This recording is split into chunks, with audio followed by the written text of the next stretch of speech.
दोस्तों मैं ये समझता हूँ कि एक बच्चा जो स्कूल में तालीम हासिल करने के लिए जाता है तो हमारे जो टीचर हैं वो सिर्फ और सिर्फ इस चीज़ पर जोर लगा रहे होते हैं कि ये जो बच्चा स्कूल में तालीम हासिल करने के लिए आया है, हमें चाहिए कि कुछ ऐसी एक्सरसाइज करें, कुछ ऐसा मेथड इख्तियार करें कि जिसके नतीजे में हमारे स्कूल में जो आने वाले बच्चे हैं वो टॉप करें, उनकी पोजीशन आनी चाहिए। तो गोया ये पोजीशन और ये नंबर हासिल करने का एक जज्बा और ये टारगेट हमारा जो स्टाफ होता है स्कूल का उसके पेश नज़र होता है। और दूसरी तरफ जो वालिदैन है वो भी अपने बच्चे को कह रहे होते हैं कि बेटा तुमने ना स्कूल में टॉप करना है, पहली पोजीशन लेकर आनी है, और इर्द गिर्द जो आपके दीगर पढ़ने वाले बच्चे हैं तुमने उन सबको पीछे छोड़ देना है। अब जब बच्चा एक ऐसा माहौल देखता है कि जिसमें कंपटीशन है, जिसमें मुकाबला है, जिसमें उसे असातिज़ा भी ये कह रहे हैं कि बेटा तुमने टॉप करना है, जिसमें पेरेंट्स भी बच्चों को ये कह रहे हैं कि बच्चा तुमने सबको पीछे छोड़कर आगे निकल जाना है,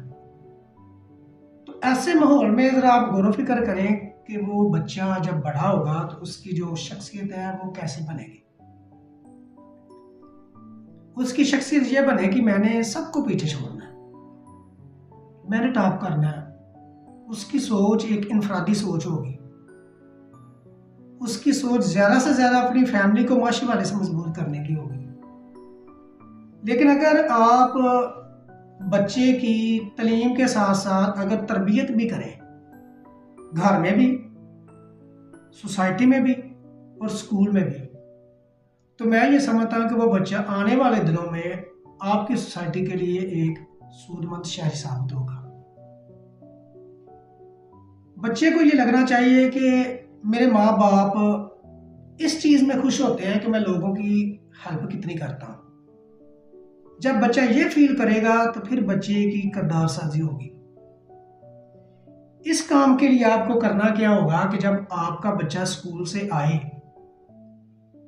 तो आप बजाय उससे ये पूछें कि बेटा आपने आज कितने नंबर लिए, आपको ये पूछना चाहिए बेटा आज आपने स्कूल में किसी की हेल्प की, बेटा आज कौन सा आपने एक ऐसा काम किया कि जिसकी बुनियाद पर आपका जो इर्द गिर्द का एक माहौल था, आपके जो दीगर जो बच्चे आपके इर्द गिर्द मौजूद थे उन लोगों ने आपकी वजह से खुशी फील की, आपकी वजह से जो आपका उस्ताद था उसे खुशी महसूस हुई। जब आप बच्चे से ऐसे सवाल करेंगे तो बच्चा ये फील करेगा यार मेरे जो माँ बाप हैं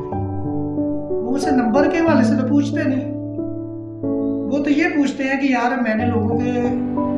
काम आया कि नहीं आया, मैंने अपने असातिज़ा का अदब एहतराम किया कि नहीं किया। अब वो बच्चे की एक सोच ये होगी कि यार मैंने नंबर तो लेने हैं, मैंने पढ़ना तो है। लेकिन इसके साथ साथ अगर इस अंदाज से आप बच्चे की तरबियत करेंगे, इस अंदाज से बच्चे से सवाल करेंगे तो फिर बच्चा तालीम के साथ साथ उसकी तरबियत भी होगी और आने वाले वक्त में जब वो बड़ा होगा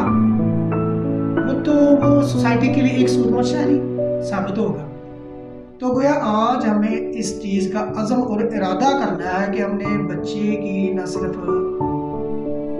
तालीम पर तवज्जो देनी है बल्कि बच्चे की हमने तरबियत भी करनी है, और इस तरबियत की जिम्मेदारी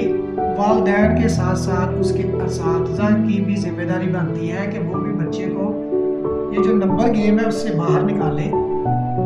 और उसके किरदार के हवाले से ज़रा गौर फिक्र करें कि इसका किरदार कैसे बेहतर हो सकता है। ऐसी कोई स्कूल में एक्सरसाइज वो करे, ऐसे कुछ सवालात क्रिएट करें कि जिसके नतीजे में बच्चे के अंदर इंसान दोस्ती का जज्बा पैदा हो और उसे पता हो कि मैंने इस तालीम को हासिल करने के नतीजे में खुदा की पहचान पैदा करनी है और इस तालीम के नतीजे में मेरे अंदर इंसान दोस्ती का जज्बा पैदा होना चाहिए, ये बच्चे के अंदर ये स्किल पैदा हो, फिर वो आने वाले वक्त में अपनी सोसाइटी को कुछ दे सकता है, अपने मुल्क के लिए वो कुछ कर सकता है। अगर आप इस अंदाज से आगे बढ़ेंगे